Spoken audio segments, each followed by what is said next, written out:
Assalamualaikum warahmatullahi wabarakatuh. Perkenalkan, nama saya Jasinta Syaira dari 10 Teknik Pemesinan 2 SMK Negeri 6 Batam, Kepulauan Riau. Saya akan membawakan monolog yang berjudul Jodoh Mambongsu. Selamat menyaksikan.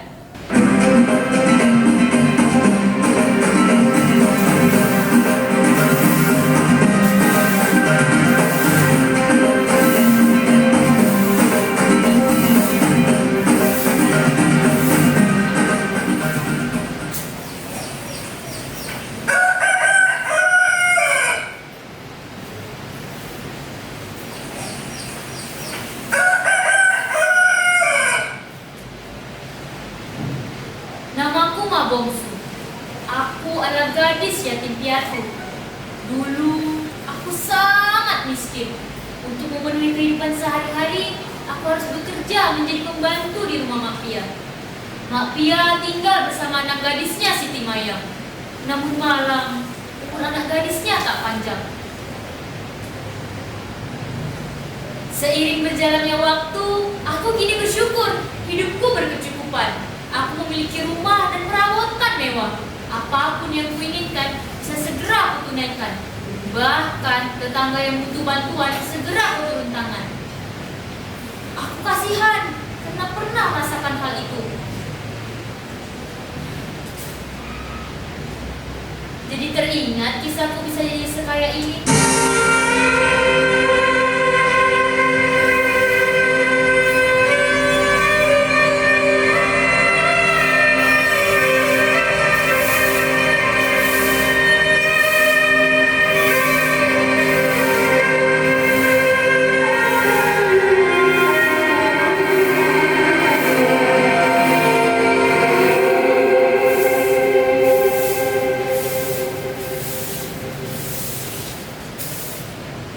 Waktu itu, aku sedang mencuci pakaian di pinggir sungai.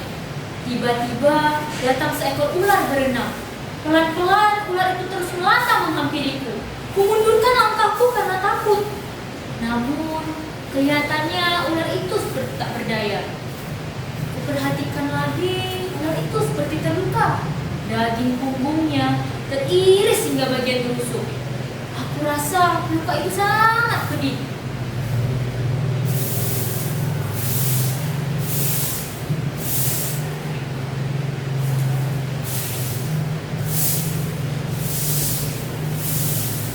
Aku tak sampai hati membiarkan ular itu. Mencoba dekati dengan waspada. Ular itu menyulurkan lidahnya sambil mengangkat kepalanya tak tentu arah. Seketika, kutampunglah ular itu menggunakan bakul cucianku dan membawanya pulang ke rumah untuk dirawat sampai sembuh. Itu rencanaku.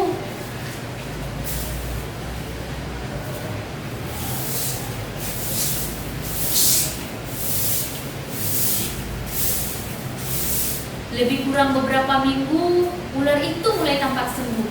Badannya semakin hari semakin besar. Ketika bertambah besar, ular itu mengupaskan kulitnya. Kepingan demi kepingan tanggal setiap malam, sampai ular itu sembuh total.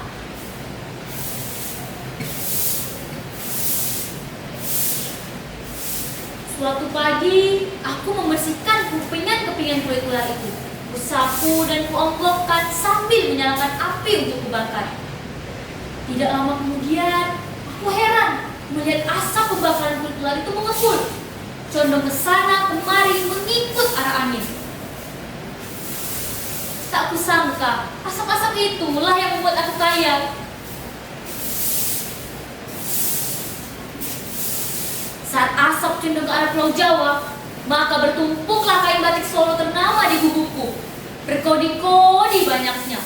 Saat asap itu condong ke Cina, maka melayang-layanglah sutra Cina masuk ke gubukku, melimpah ruah saking banyaknya.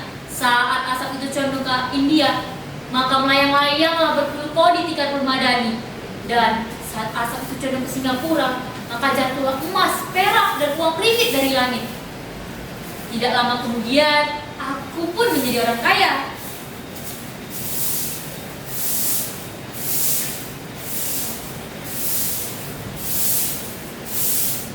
Meskipun aku sudah kaya, aku tetap membantu penduduk kampung yang kesusahan. Saat mereka tidak punya makanan untuk dikunyah, dengan ringan tangan aku meringankan. Hitung-hitung untuk bekal di akhirat nanti, sedekah itu tidak akan membuat kita jatuh miskin. Ingat ya.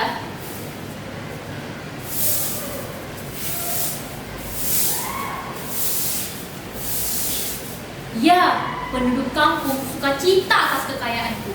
Namun, tentu pula ada yang merasa tersaingi. Kamu tahu siapa dia?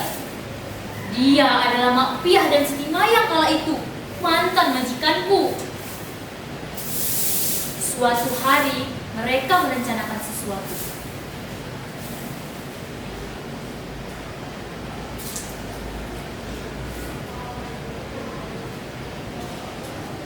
Oi, Siti Mayang, coba kamu lihat Mbak Bongsu itu.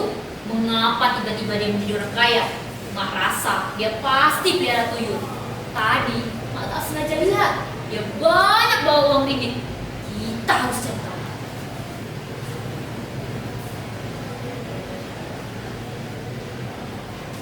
Benar, Mak. Segera cari tahu, Mak. Aku tidak mau dia mengalahkan aku. Di kampung ini, kitalah yang paling kaya, Mak.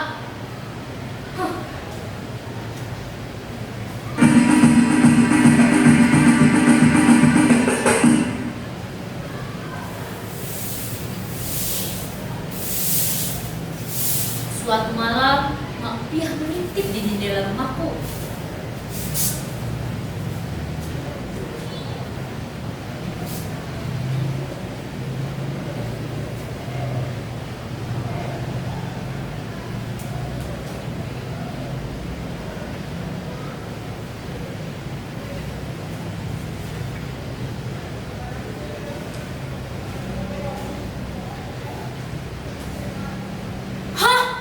Apa tidak gila Mbak Bongsu itu? Kenapa dia bisa hidup dengan ular? Kira-kira bisa buat apa ya ular itu? Mengapa Mbak Bongsu membakar kulit ular itu?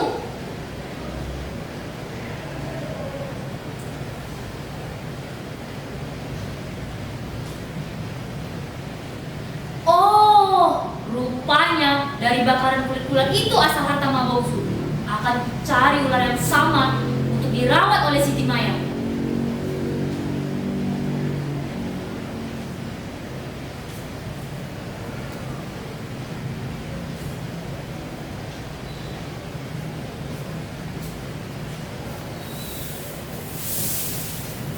Mak Piah yang dengki dan serakah itu pun bergegas masuk ke hutan untuk mencari ular yang sama seperti punyaku.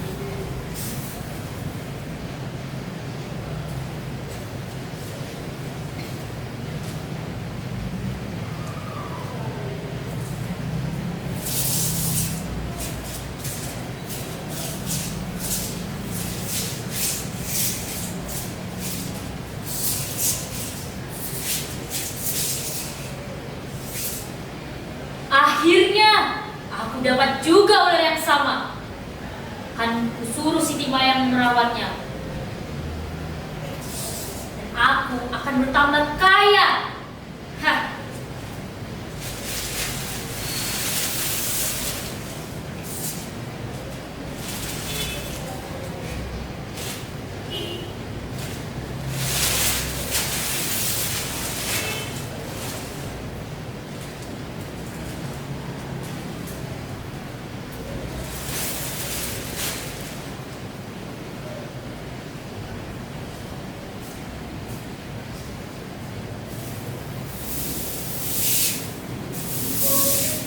Sampai di rumahnya, Mak Piah dengan girang pun memasukkan ular itu ke dalam pintu kamar Siti Mayang.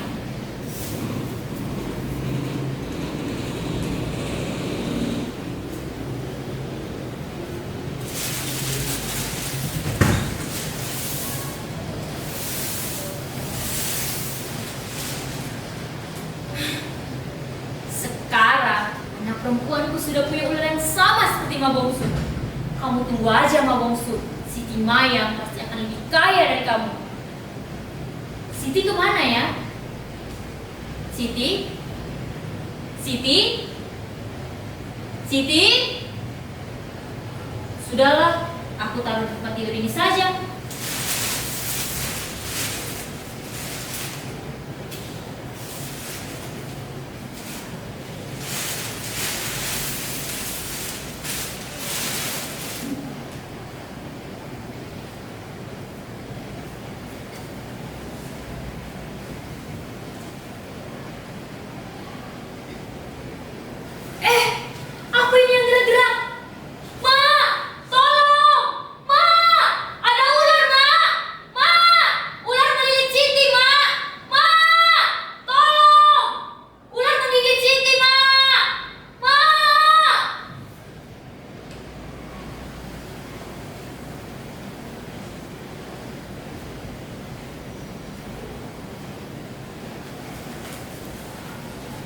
Siti, kamu tidak usah takut, nak.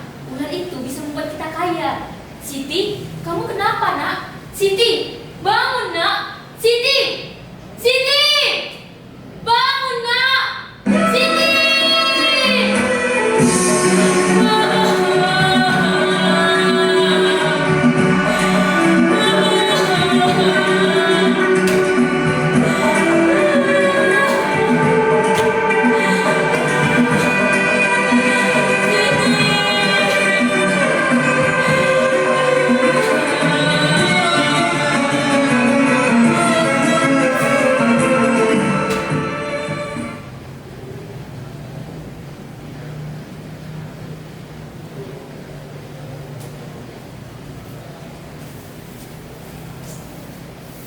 Sungguh tragis kisah Mafia.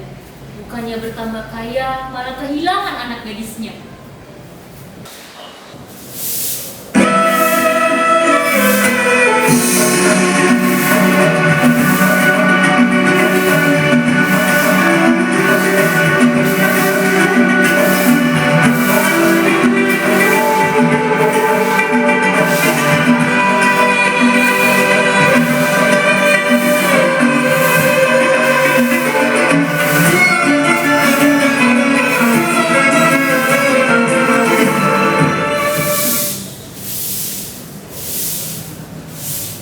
Malam itu, kudengar suara orang memanggilku. Kulihat ke belakang, ternyata ular itu memanggilku. Aku betul-betul terkejut. Ular itu minta aku antarkan dia ke sungai tempat kami bertemu. Lalu, kutuntunlah ular ajaib itu ke sana. Tidak berapa lama sampai di sungai, aku pun bertanya adalah apa. Tiba-tiba, ular itu berubah menjadi pemuda yang tampan.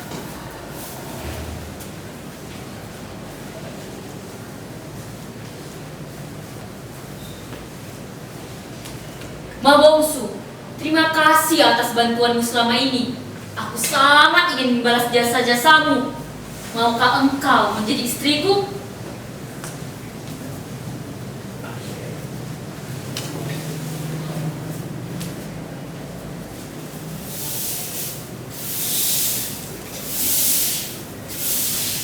Tanpa berpikir panjang, aku pun menerima lamaran pemuda itu. Dan aku lebih terkejut lagi ketika sarung ular sakti itu berubah menjadi rumah megah di halaman gubukku. Ya, seperti inilah rumah itu.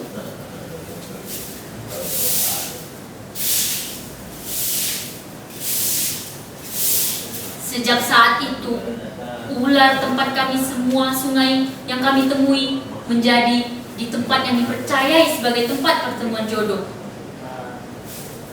Orang-orang menyebutnya Sungai Jodoh. Sampai kini, banyak orang yang datang hanya untuk membasuh diri dan mengharap cepat mendapatkan jodoh, ingin ikut jejakku.